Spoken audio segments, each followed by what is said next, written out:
मन कहीं न मानली दिल एक तोड़ल जरूरी रहे।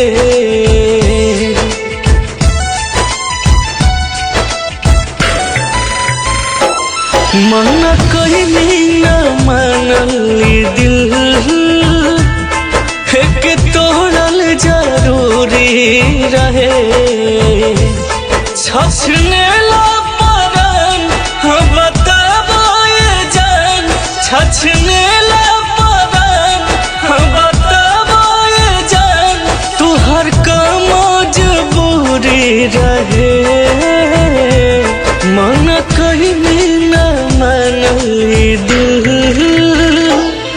एक तोड़ल जरूरी रहे। मन कहीं न मानली दिल एक तोड़ल जरूरी रहे।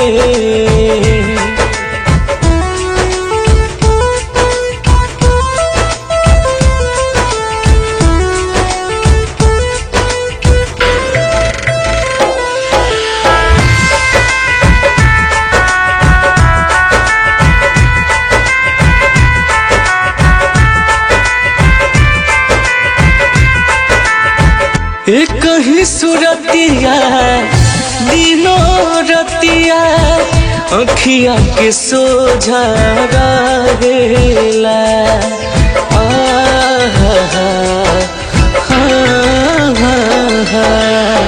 पागल के हलिया बभइल हमरो, पागल लोगावा कहेला।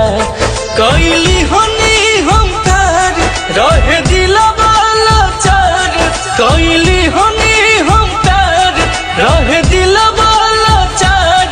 कबो ऐसन न दूरी रहे।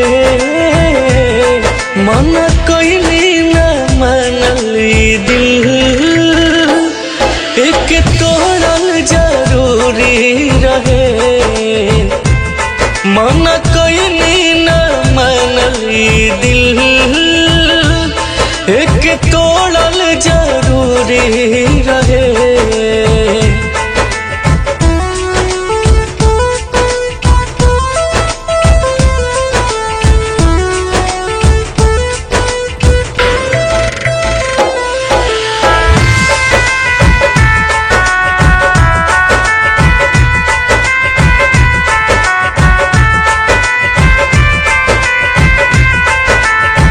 शीशा तोड़ा पत्थर तोड़ा दिलवा के मत तोड़ा हो।